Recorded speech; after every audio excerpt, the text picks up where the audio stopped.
Hi friends, welcome back to S P tech Kannada YouTube channel. ವೀಕ್ಷಕರೇ, ರಾಜ್ಯದ ಯಾರೆಲ್ಲ ಒಂದು ಪಿಂಚಣಿಗಳನ್ನು ಪಡಿತಾ ಇದ್ರಿ ಅಂಥವ್ರು ಎಲ್ಲರಿಗೂ ಕೂಡ ಗುಡ್ ನ್ಯೂಸ್ ಅಂತಲೇ ಹೇಳ್ಬೋದು. ಪಿಂಚಣಿದಾರರಿಗೆ ಭರ್ಜರಿ ಗುಡ್ ನ್ಯೂಸ್ ಈ ವಿಡಿಯೋದಲ್ಲಿದೆ.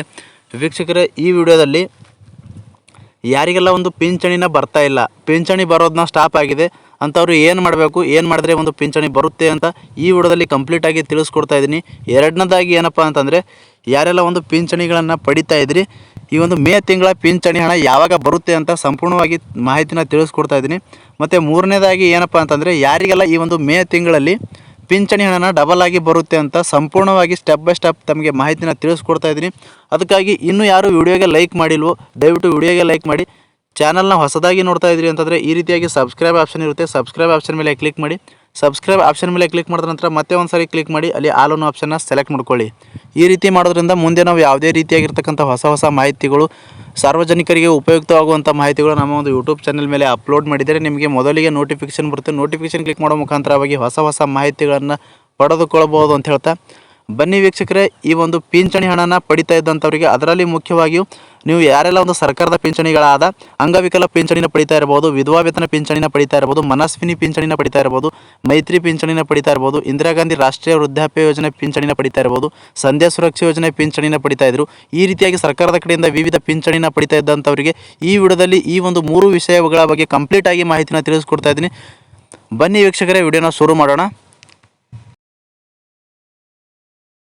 ವೀಕ್ಷಕರೇ, ರಾಜ್ಯದ ಯಾರೆಲ್ಲ ಒಂದು ಪಿಂಚಣಿಗಳನ್ನು ಪಡಿತಾ ಇದ್ದೀರಿ, ನೀವು ಇಂದಿರಾ ಗಾಂಧಿ ರಾಷ್ಟ್ರೀಯ ವೃದ್ಧಾಪ್ಯ ಯೋಜನೆ ಪಿಂಚಣಿನ ಪಡಿತಾ ಇರ್ಬೋದು, ಸಂಧ್ಯಾ ಸುರಕ್ಷಾ ಯೋಜನೆ ಪಿಂಚಣಿನ ಪಡಿತಾ ಇರ್ಬೋದು, ಅಂಗವಿಕಲ ಪಿಂಚಣಿನ ಪಡಿತಾ ಇರ್ಬೋದು, ವಿಧವಾ ವೇತನ ಪಿಂಚಣಿನ ಪಡಿತಾ ಇರ್ಬೋದು, ಮತ್ತು ಮನಸ್ವಿನಿ ಪಿಂಚಣಿನ ಪಡಿತಾ ಇರ್ಬೋದು, ಮೈತ್ರಿ ಪಿಂಚಣಿನ ಪಡಿತಾ ಇರ್ಬೋದು. ಈ ರೀತಿಯಾಗಿ ಸರ್ಕಾರದ ಕಡೆಯಿಂದ ವಿವಿಧ ಪಿಂಚಣಿನ ಪಡಿತಾ ಇದ್ದಂಥವರಿಗೆ ಕೆಲವೊಂದಿಷ್ಟು ಜನರು ಕಮೆಂಟ್ಗಳ ಮೂಲಕ ಮಾಹಿತಿನ ತಿಳಿಸ್ತಾ ಇದ್ದರು. ಏನಪ್ಪ ಅಂತಂದರೆ, ನಮಗೆ ಹಣನ ಬರೋದು ಸ್ಟಾಪ್ ಆಗಿದೆ, ಕಳೆದ 2-3 ತಿಂಗಳಿಂದ ಹಣನ ಬರ್ತಾ ಇಲ್ಲ, ಕಂಪ್ಲೀಟಾಗಿ ಹಣ ಬರೋದು ನಿಂತು ಹೋಗಿದೆ ಅಂತ ಈ ರೀತಿಯಾಗಿ ಕಮೆಂಟ್ನ ಮಾಡ್ತಾಯಿದ್ರು. ಅದಕ್ಕೋಸ್ಕರ ಯಾರಿಗೆಲ್ಲ ಈ ಒಂದು ಪಿಂಚಣಿ ಹಣ ಬರೋದು ಸ್ಟಾಪ್ ಆಗಿದೆಯೋ ಅಂಥವರು ಈ ಒಂದು ಮಾಹಿತಿಗಳನ್ನು, ಈ ಒಂದು ಕೆಲಸಗಳನ್ನು ಕಡ್ಡಾಯವಾಗಿ ಮಾಡಬೇಕಾಗಿರುತ್ತೆ. ವೀಕ್ಷಕರೇ, ಮೊದಲನೇದಾಗಿ ನೀವು ನಿಮ್ಮ ಒಂದು ಆರ್ಡರ್ ಕಾಪಿನ ಕೊಟ್ಟಿರ್ತಾರೆ, ನಿಮ್ಮ ಒಂದು ಆರ್ಡರ್ ಕಾಪಿ ನಂಬರ್ನ ಎಂಟರ್ ಮಾಡಿ ನಿಮ್ಮ ಒಂದು ಸ್ಟೇಟಸ್ನ ಚೆಕ್ ಮಾಡ್ಕೊಳ್ಳಿ. ಸ್ಟೇಟಸ್ನ ಯಾವ ರೀತಿ ಚೆಕ್ ಮಾಡೋದು ಅಂತ ನಾನು ವಿಡಿಯೋನ ಮಾಡಿದ್ದೀನಿ, ಆ ಒಂದು ವಿಡಿಯೋನ ನೋಡಿಕೊಂಡು ನೀವು ಸ್ಟೇಟಸ್ನ ಚೆಕ್ ಮಾಡ್ಕೊಳ್ಬೋದು.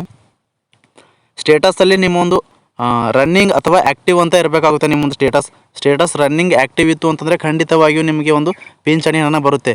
ಏನಾದರೂ ಕ್ಯಾನ್ಸಲ್ ಮತ್ತು ಡಿಆಕ್ಟಿವ್ ಅಂತ ತೋರಿಸ್ತಾ ಇದೆ ಅಂತಂದರೆ ನಿಮಗೆ ಒಂದು ಪಿಂಚಣಿ ಹಣ ಬರೋದು ಕಂಪ್ಲೀಟಾಗಿ ಸ್ಟಾಪ್ ಆಗುತ್ತೆ. ಯಾವುದೇ ಕಾರಣಕ್ಕೂ ನಿಮಗೆ ಒಂದು ಪಿಂಚಣಿ ಹಣ ಬರೋದಿಲ್ಲ. ಮೊದಲನೇದಾಗಿ ನಿಮ್ಮ ಒಂದು ಸ್ಟೇಟಸ್ನ ಚೆಕ್ ಮಾಡ್ಕೊಳ್ಳಿ. ನಂತರ ನಿಮ್ಮ ಒಂದು ಬ್ಯಾಂಕ್ ಅಕೌಂಟಿಗೆ ಆಧಾರ್ ಲಿಂಕ್ ಆಗಿದೆಯೋ ಅಲ್ವೋ ಇಲ್ಲಿ ನೋಡಿ ಚೆಕ್ ಮಾಡ್ಕೊಳ್ಳಿ. ಬ್ಯಾಂಕ್ ಅಕೌಂಟಿಗೆ NPCI ಲಿಂಕ್ ಆಗಿರಬೇಕಾಗುತ್ತೆ. NPCI ಆಗಿದ್ದರೆ ಮಾತ್ರ ನಿಮಗೆ ಒಂದು ಪಿಂಚಣಿ ಹಣ ಬರ್ತಾ ಇರುತ್ತೆ. ಇನ್ನೂ ಕೆಲವೊಂದಿಷ್ಟು ಜನರದು 2-3 ಅಥವಾ 4 ಅಕೌಂಟ್ಗಳನ್ನು ಹೊಂದಿರ್ತಾರೆ. ಅದರಲ್ಲಿ ಯಾವ ಒಂದು ಅಕೌಂಟಿಗೆ DBT ಆಗಿದೆಯೋ ಆ ಒಂದು ಅಕೌಂಟಿಗೆ ಪಿಂಚಣಿ ಹಣ ಹೋಗ್ತಾ ಇರುತ್ತೆ.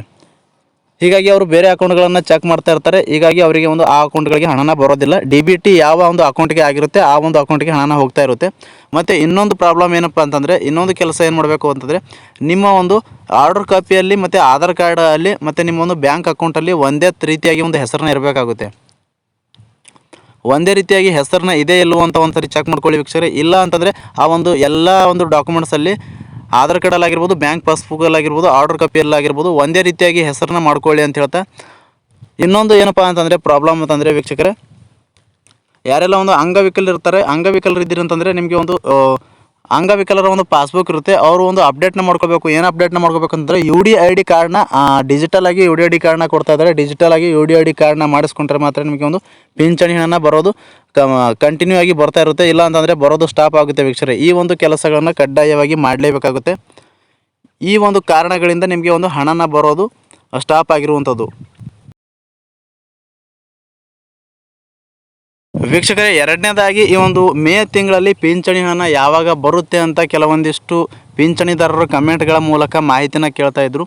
ಅದಕ್ಕೋಸ್ಕರ ಈ ಒಂದು ಮೇ ತಿಂಗಳಲ್ಲಿ ಪಿಂಚಣಿ ಹಣನ ಯಾವ ದಿನಾಂಕದ ಒಳಗೆ ಕಂಪ್ಲೀಟಾಗಿ ಒಂದು ಹಣನ ಬರುತ್ತೆ ಅಂತ ಮಾಹಿತಿನ ತಿಳಿಸ್ಕೊಡ್ತಾ ಇದ್ದೀನಿ.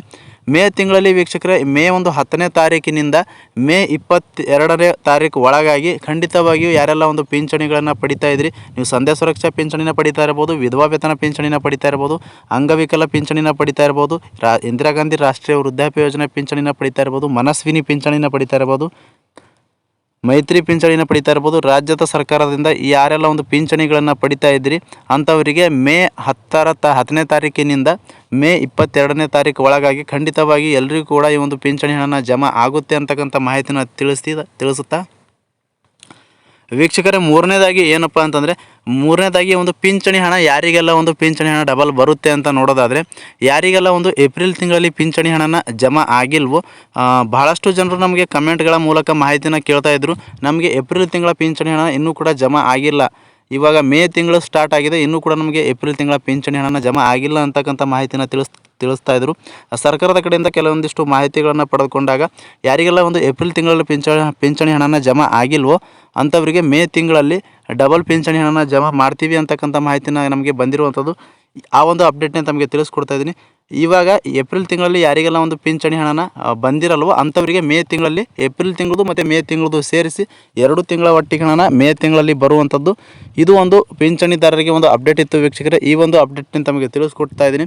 ಪಿಂಚಣಿ ಯೋಜನೆಗೆ ಸಂಬಂಧಪಟ್ಟಂತೆ ಇರುವಂಥ ಎಲ್ಲ ಅಪ್ಡೇಟ್ಸ್ಗಳು ತಮಗೆ ಮಾಹಿತಿನ ಕಂಪ್ಲೀಟಾಗಿ ತಿಳಿಸ್ಕೊಟ್ಟಿದ್ದೀನಿ. ಮತ್ತು ಏನಾದರೂ ಪಿಂಚಣಿ ಯೋಜನೆಗೆ ಬಗ್ಗೆ ಒಂದು ಡೌಟ್ಸ್ ಇದ್ದರೂ ಕೂಡ ಕಮೆಂಟ್ ಬಾಕ್ಸಲ್ಲಿ ಕಮೆಂಟ್ ಮಾಡಿ.